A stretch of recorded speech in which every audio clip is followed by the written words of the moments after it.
Next, number 3. In a right angle triangle ABC, right angled at C, cos A is equal to root 3 by 2. Find the value of sin A sin B plus cos A cos B.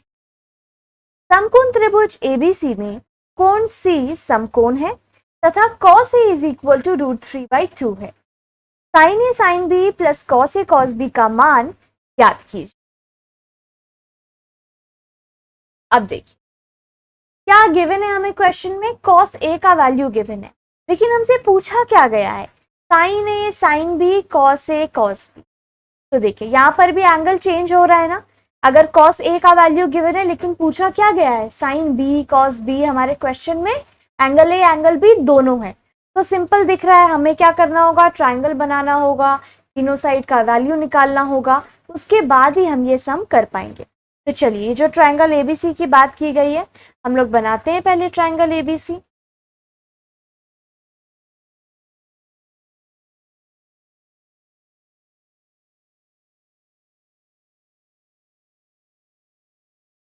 क्या कहा गया है, कोण C समकोण है, right angle eight C. ठीक है, तो ये हम मान लीजिए राइट एंगल तो हमारा यही बना है ना, तो ये हमारा क्या हो गया C. ये हमने A मान लिया और इसको B मान. ठीक है, अब हमें क्या गिवन है क्वेश्चन में, cos A equal to given है रूट 3/2. तो cos A जब हम लोग कंसिडर करेंगे तो कौन से एंगल की बात हो रही है, इस एंगल A एंगल की बात हो रही है. अगर A एंगल लेंगे तो इसके लिए हमारा बेस क्या है, AC, और परपेंडिकुलर क्या है, BC, और हाइपोटेनस क्या है, AB, है ना. ये हाइपोटेनस, ये हमारा बेस, और BC क्या है, परपेंडिकुलर. तो cos थीटा हमें पता है क्या होता है, B/H. यहाँ पर हमारा बेस क्या है, AC, हाइपोटेनस क्या है, AB. ये हमें क्या गिवन है क्वेश्चन में, रूट 3/2. तो इसको हम लोग क्या करते हैं, इक्वल टू K लिख के क्या लिखते हैं, लेट. अब यहां से हमारे पास क्या आ जाएगा, AC is equal to root 3K and AB is equal to क्या आ जाएगा, 2K. अब हमें निकालना क्या है, क्या फाइंड आउट करना है, BC, राइट. BC नहीं है हमारे पास, हमें BC फाइंड आउट करना है जो परपेंडिकुलर है.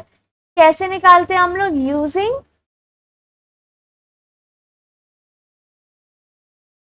Pythagoras theorem.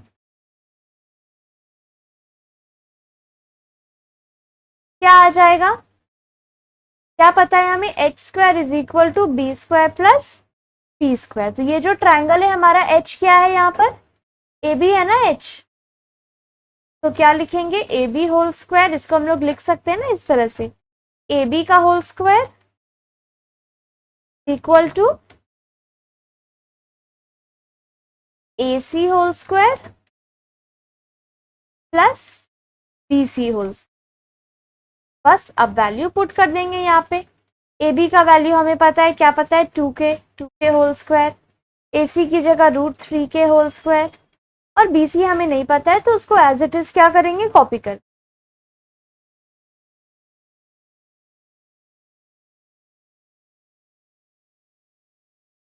टू का होल स्क्वायर 4, K का स्क्वायर क्या हो जाएगा, K².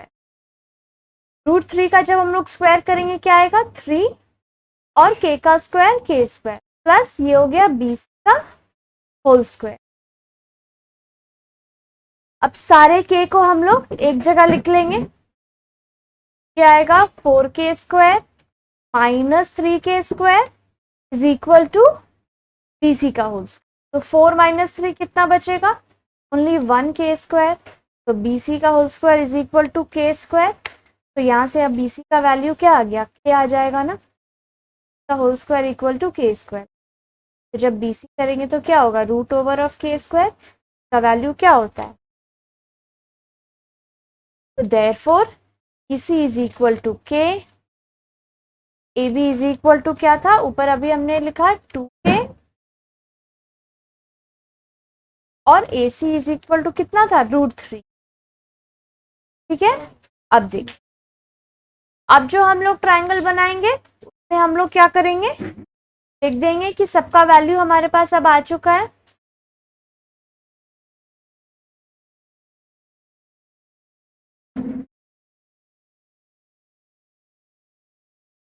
ये है C A and this is B. तो ए बी है 2k, ए सी है √3 के और बी सी है k। अब देखिए, अब जैसे ही ट्रायंगल का तीनों साइड आ गया है, अब कोई भी ट्रिग्नोमेट्रिक रेशियो के बारे में बात होगा तो वो हम लोग निकाल सकते हैं। क्या हम लोग को वैल्यू निकालने को कहा गया है? Sign A sine B plus cos A cos B. तो चलिए, now sine A sine B plus cos A cos B निकालना है। तो एक काम करते हैं, साइन ए साइन बी और कॉस ए कॉस बी का पहले अलग से वैल्यू क्या करते हैं, निकाल लेते हैं। काम करते हैं, ये डायग्राम को नीचे करते हैं।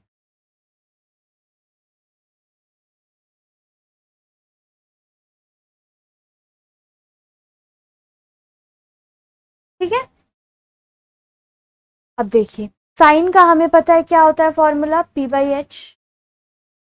तो जब हम लोग ए को कंसिडर करेंगे, ए एंगल को, तो हमारा परपेंडिकुलर क्या होगा, बेस AC है, ठीक है। तो हमारा परपेंडिकुलर क्या होगा, BC। तो परपेंडिकुलर BC और हाइपोटेनस क्या है, AB, है ना। हाइपोटेनस है AB और परपेंडिकुलर ये। अब वैल्यू पुट कर देंगे, BC की जगह K और AB का वैल्यू क्या है 2K। तो K कैंसिल, साइन A का क्या वैल्यू आया 1/2। सेम चीज जब हम लोग साइन B निकालेंगे तो क्या आएगा, जब हम लोग साइन B करेंगे तब हमारा परपेंडिकुलर क्या हो जाएगा, चेंज हो जाएगा ना। ये देखिए, B एंगल के लिए बेस क्या है BC और परपेंडिकुलर क्या है AC। तो यहाँ लिखेंगे AC/AB। तो AC का वैल्यू यहाँ पे क्या गिवन है, √3k और AB क्या है 2k। k कैंसल आउट हो गया, बचा क्या √3/2। अब देखिए cos A निकालेंगे, cos का वैल्यू हमें पता है क्या होता है b/h, ठीक है। तो जब हम लोग एंगल A कंसिडर करेंगे तो बेस क्या हो रहा है AC। तो यहाँ लिखेंगे AB, राइट। H तो दोनों केस में AB ही है। तो AC का वैल्यू √3k, AB का वैल्यू 2k, k कैंसिल, क्या बचा √3/2। cos है ये हो गया। अब क्या निकालना है, cos B। तो जब हम लोग cos B करेंगे तो हमारा बेस क्या हो जाएगा, हो जाएगा ना। देखते हैं क्या होगा, ये देखिए जब हम लोग B एंगल लेंगे तो हमारा बेस क्या हो जाएगा, यहाँ पे B एंगल का बेस है BC और H क्या है, तो ये हो गया B/AB का वैल्यू क्या है, डायग्राम में देखिए K क्या है 2k, AB तो 2k है ना, k कैंसल आउट, बचा 1/2। नाउ अब जिसका वैल्यू हमसे पूछा गया है वो निकाल देंगे, sine A sine B plus cos A cos B। Sine A का वैल्यू क्या है 1/2 इंटू साइन B का वैल्यू क्या है √3 प्लस cos A का वैल्यू है √3/2 और cos B का वैल्यू है 1/2। यही पूछा गया था ना, sine A sine B plus cos A cos B, यही हमने यहाँ पर लिखा है। सबका वैल्यू निकाल लिया, अब बस वैल्यू क्या कर रहे हैं, पुट कर रहे हैं, ठीक है। तो जब हम लोग मल्टीप्लाई करेंगे क्या आ जाएगा, √3/4 प्लस √3/4। तो जब हम लोग इसको ऐड करेंगे तो क्या हो जाएगा, ऊपर क्या हो जाएगा √3 प्लस √3 और नीचे 4, तो 2 √3 प्लस होगा तो क्या हो जाएगा 2 √3/4। और इसको तो हम लोग कट कर ही सकते हैं, 2 1 2, 2 2 4। तो क्या बचा हमारे पास √3/2। तो हमारा क्या वैल्यू आया √3/2 और यही हमारा क्या है आंसर। डन, यही पूछा गया था हमसे।